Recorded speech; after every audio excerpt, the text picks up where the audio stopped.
अशोक मोर के धरती एकर शान निराला बा। ये माटी में जन्मी सीता एकर महिमा न्यारा बा।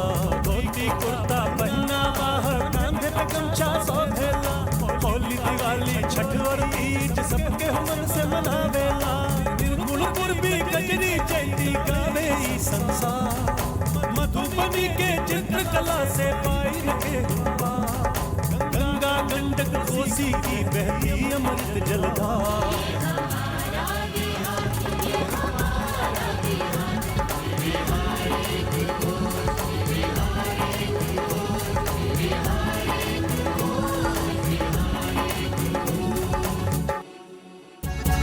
पटना से 112 किलोमीटर की दूरी पर है गया, हिंदुओं का महान तीर्थ स्थल गया।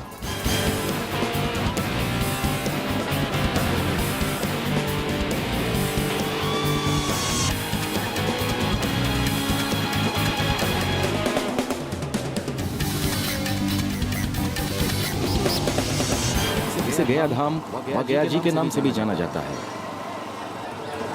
इस शहर को विष्णु की नगरी भी कहते हैं, क्योंकि गयासुर नामक राक्षस जिसका गया में ही निवास स्थान था, उसे भगवान विष्णु ने यहीं पर राक्षसी प्रवृत्ति से मुक्त किया था। गया का उल्लेख महाभारत में भी है। और गया आने से अश्वमेघ यज्ञ का फल और कुल का उद्धार होता है। नमस्कार, विष्णुपद मंदिर में आपका स्वागत है। आइए। ये विष्णुपद मंदिर है। यहाँ दूर दूर से लोग अपने पितरों की मोक्ष प्राप्ति के लिए श्राद्ध करने आते हैं। ये मंदिर अहिल्याबाई इंदौर की महारानी ने बनवाई। गयासुर नामक राक्षस अपने तप से भगवान विष्णु से ये वरदान प्राप्त कर लिया कि कोई भी जीव गयासुर के दर्शन, पूजन व शरीर के स्पर्श मात्र से स्वर्ग को प्राप्त हो सकता है। पंडित जी, ये जगह क्या है? देखिए, यही भगवान का चरण पादुका है, दाहिना पांव है भगवान का। ये गयासुर राक्षस को दबाया है भगवान, उसी का ये निशान है। अच्छा, इनके ही नाम पर शायद ये शहर का नाम जो पड़ा है गया। इनके नाम पर ही गया का शहर का नाम पड़ा है। आज भी मंदिर में शिला पर विष्णु पद स्थित है। भगवान विष्णु का चरण चिन्ह लगभग 13 इंच लंबा है। इस मंदिर की ऊंचाई लगभग 100 फीट है।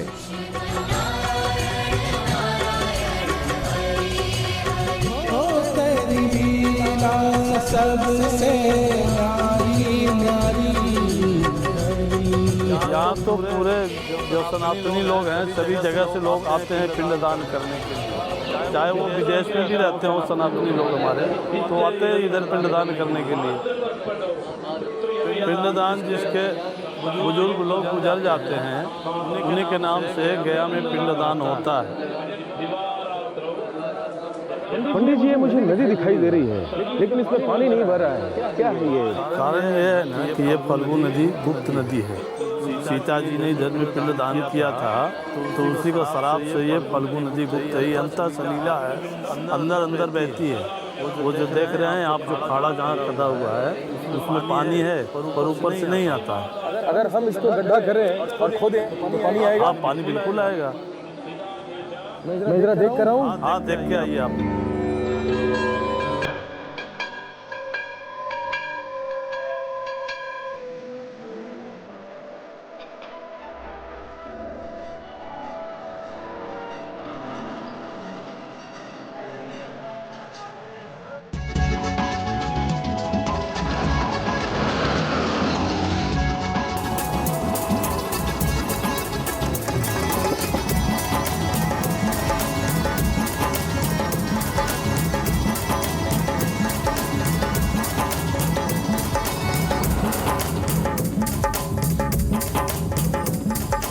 ये मंगला गौरी मंदिर है। देवी के 51 शक्तिपीठ में से एक है गया का मंगला गौरी शक्तिपीठ। ये शक्तिपीठ गया के भस्मकुट पर्वत पर स्थित है। इस शक्तिपीठ को असम के कामरूप कामाख्या शक्तिपीठ के समान माना गया है। कालिका पुराण में गया में देवी का स्तन मंडल भस्मकुट पर्वत के ऊपर गिरकर 2 पत्थर बन गए थे। इसी स्तन मंडल में मां मंगला गौरी निवास करती हैं। इस शक्तिपीठ की ये विशेषता है, इसके दर्शन मात्र से ही मनुष्य अपने जीवन काल में अपना ही श्राद्ध कर सकता है।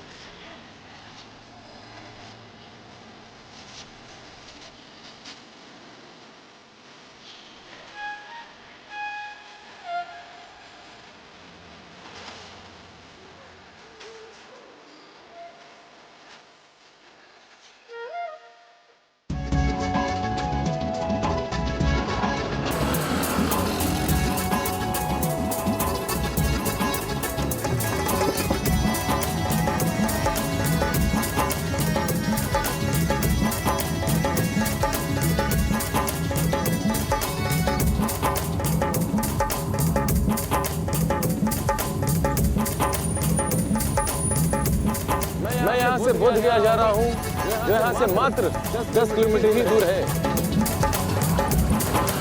गया से लगभग 11-12 किलोमीटर दक्षिण में स्थित बोध गया संसार भर के बौद्ध धर्मानुयायियों के लिए सबसे पवित्र स्थल है।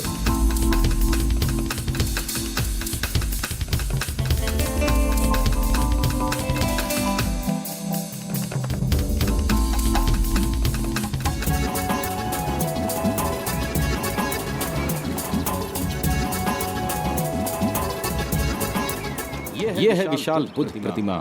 विशाल बुद्ध प्रतिमा का निर्माण 1984 में प्रारंभ हुआ। लगातार 5 वर्षों तक निर्माण कार्य जारी रहा। इस प्रतिमा की ऊंचाई लगभग 80 फीट है। इसका निर्माण दाई जोक्योसेक जापान द्वारा किया गया है। इस भव्य प्रतिमा का अनावरण दलाई लामा जी के कर कमलों द्वारा 18 नवंबर 1979 को संपन्न हुआ था। खुले गगन में कमल पर स्थित बुद्ध मूर्ति ध्यान मुद्रा में है। ये प्रतिमा 1 हेक्टेयर भूखंड में स्थापित है। इस प्रतिमा का डिजाइन जापान में तैयार किया गया था। ये मूर्ति चुनार के गुलाबी पत्थरों को जोड़कर बनाई गई है। इस विशाल बुद्ध प्रतिमा के दोनों ओर भगवान बुद्ध के शिष्य सरिपुत्र और महामुगलायन सहित 10 भिक्षुओं की खड़ी हुई प्रतिमाओं का अनावरण किया गया है।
महाबोधि मुख्य मंदिर, महाबोधि महाविहार अत्यंत प्राचीन काल से इसी रूप में बना हुआ है।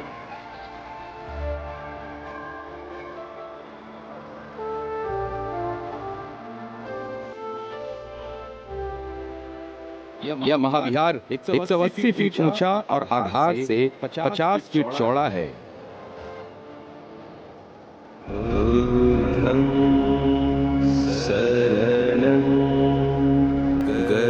विहार के सबसे ऊपर बुर्ज पर एक स्तूप बना है।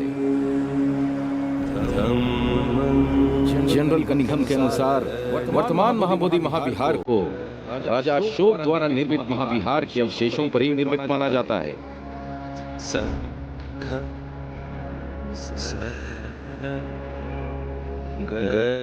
वर्तमान महाबोधि मंदिर लगभग 2वीं शताब्दी ईस्वी का बना मालूम पड़ता है। इसका काल निर्धारण यहाँ से प्राप्त अवशेषों के आधार पर किया गया है।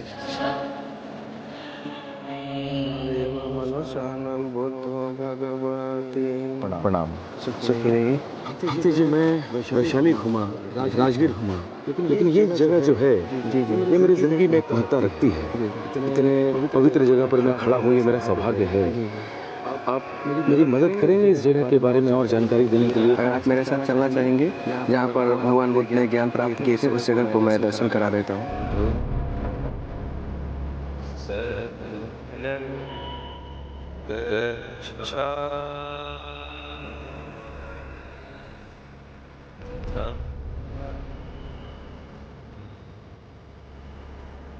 मंदिर के गर्भगृह में भगवान बुद्ध की सोने की परत चढ़ी भूमि स्पर्श मुद्रा में एक विशाल मूर्ति स्थापित है।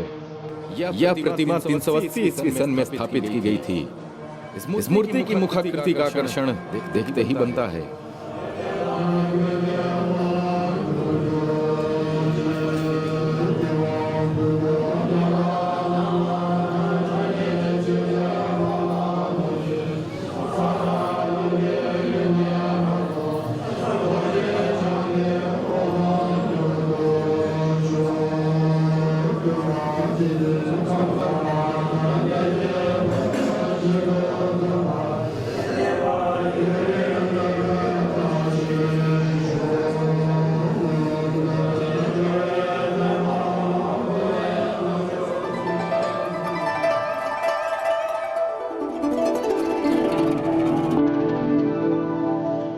ये है महाबोधि महाविहार। भगवान बुद्ध ने बोध गया में बुद्धत्व प्राप्ति करने के बाद 7 सप्ताह समाधि पर ध्यान करते हुए व्यतीत किए थे। प्रत्येक सप्ताह भिन्न भिन्न स्थानों पर ध्यानरत रहे।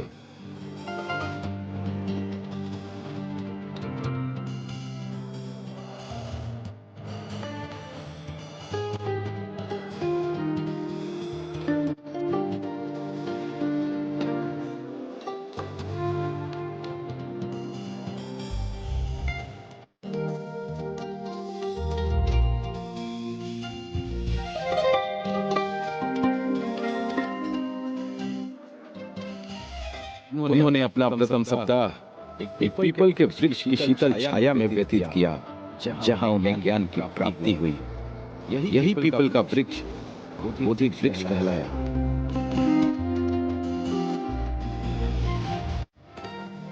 वज्रासन मुख्य विहार तथा बोधि वृक्ष के मध्य में स्थित है। यह उस स्थान को दर्शाता है जहां बुद्ध बोधि प्राप्ति के वज्र संकल्प के साथ बैठे थे। यह लगभग 8 फीट लंबा, 4 फीट चौड़ा और 3 फीट ऊंचा है। वर्तमान में श्रीलंका के भूतपूर्व राष्ट्रपति प्रेमदासा ने वज्रासन के चारों ओर स्वर्ण युक्त रेलिंग स्थापित करा दी है।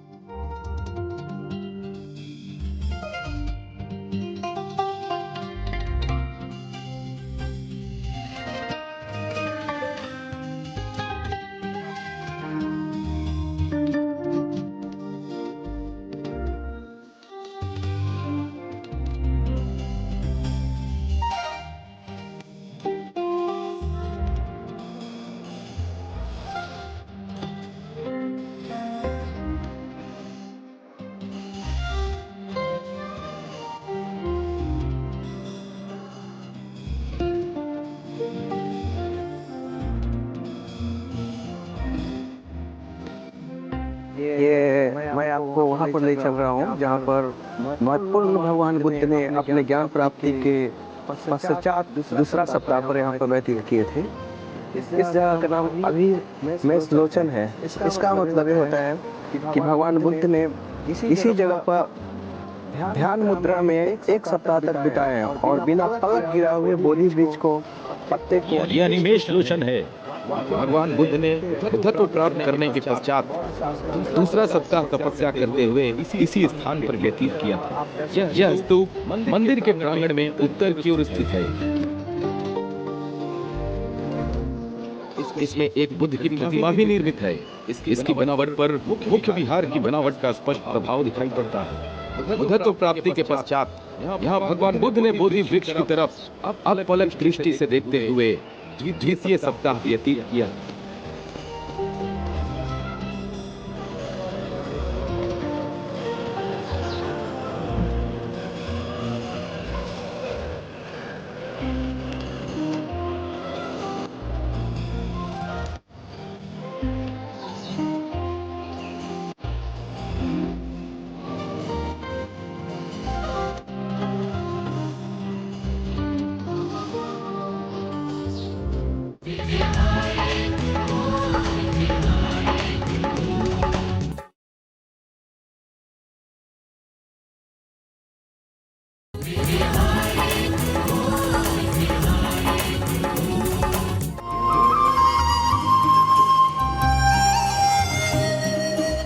चक्रमण स्थल। भगवान बुद्ध ने इस स्थान पर ध्यानाचक्रमण करते हुए तीसरा सप्ताह बिताया था।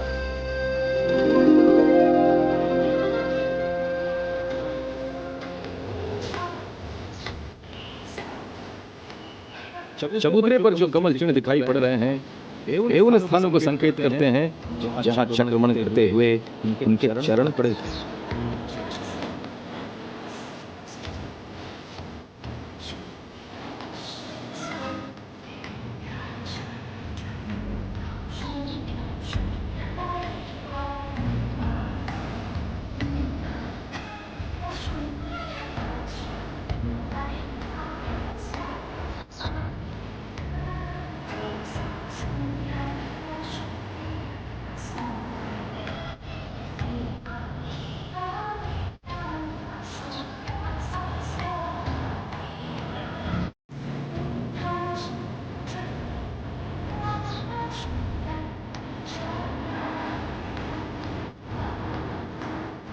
ये रत्न घर है।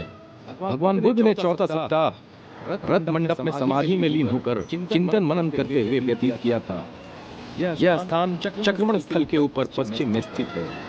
इस रत्न मंडप में भगवान बुद्ध की समाधि मुद्रा में एक अति सुंदर प्रतिमा स्थापित है।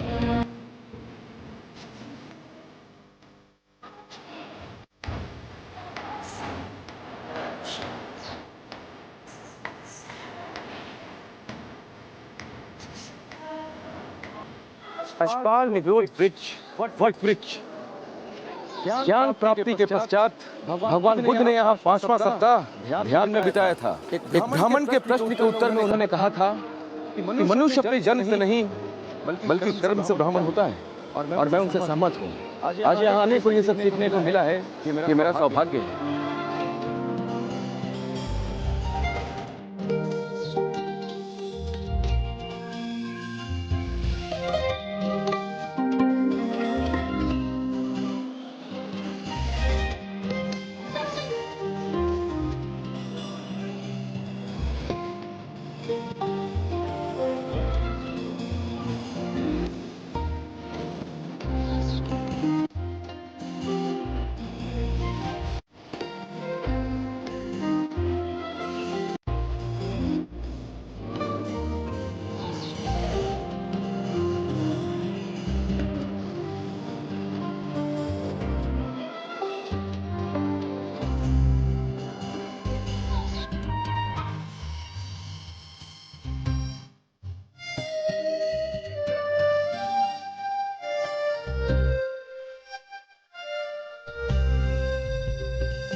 ये मुस्लिम सरोवर है।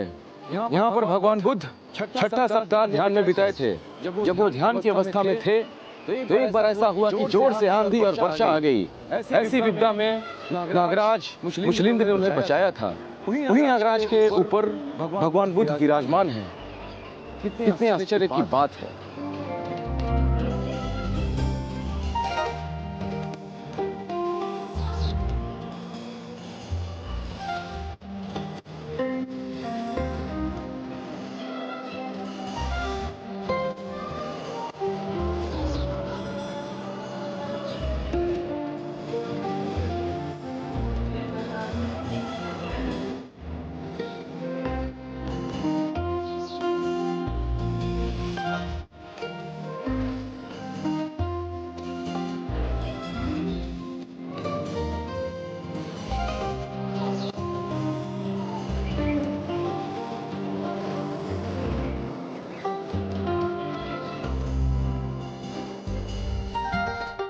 ये कौन सी जगह है?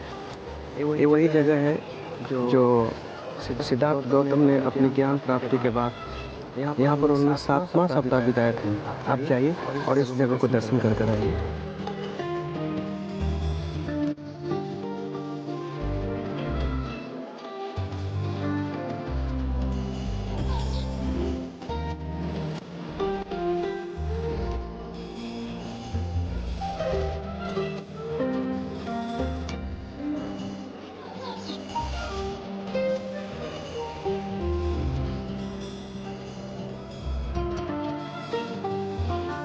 वृक्ष की बहुत महत्ता है। ऐसा माना जाता है कि ज्ञान प्राप्ति के बाद सातवां हफ्ता भगवान बुद्ध ने यही व्यतीत किया था। दो सौदागर हुआ करते थे, तपसु और भलिक। उन्होंने उनको चावल का केक खिलाया और ऐसा चाहते थे कि वो संघ में शामिल हो जाएं। लेकिन चूंकि उस वक्त संघ बना ही नहीं था। ये कहानी है जो बहुत ही अनोखी है अपने आप में।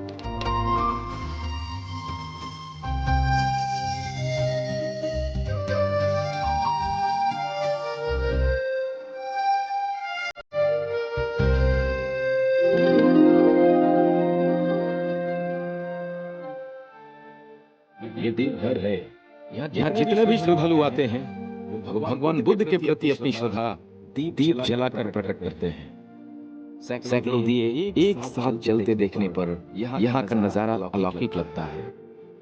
ऐसा लगता है जैसे एक मन का अंधेरा दूर हो गया और शरीर एक नई ऊर्जा से संचारित हो जाता है। इस अनुभव को सुनकर नहीं, देख कर ही महसूस किया जाता है। और मुझे खुशी है कि मैं यहाँ मौजूद हूँ।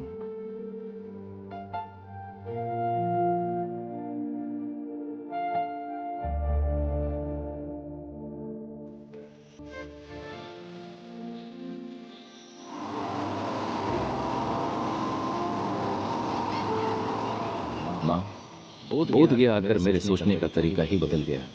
अपने आप को इतना ऊर्जावान मैंने कभी महसूस नहीं किया।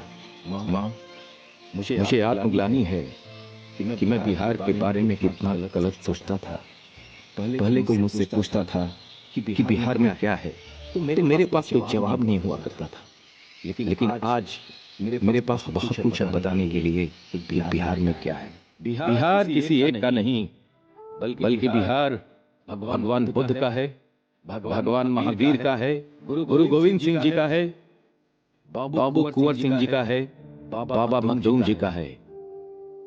माँ, ये वही धरती है जिसने दुनिया को ज्ञान का प्रकाश नालंदा से दिया।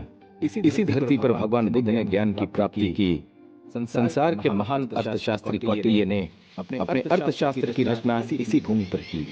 चाहे वो राजनीतिक क्षेत्र हो या धार्मिक हो या फिर साहित्यिक हो, बिहार में हमेशा अपनी छाप छोड़ी है। इतिहास गवाह है। चाहे कोई विश्व विजय के लिए निकला हो, चाहे देश के दर्शन के लिए निकला हो, हर प्रकार के लोगों के लिए बिहार एक चुंबक सा रहा है और रहेगा।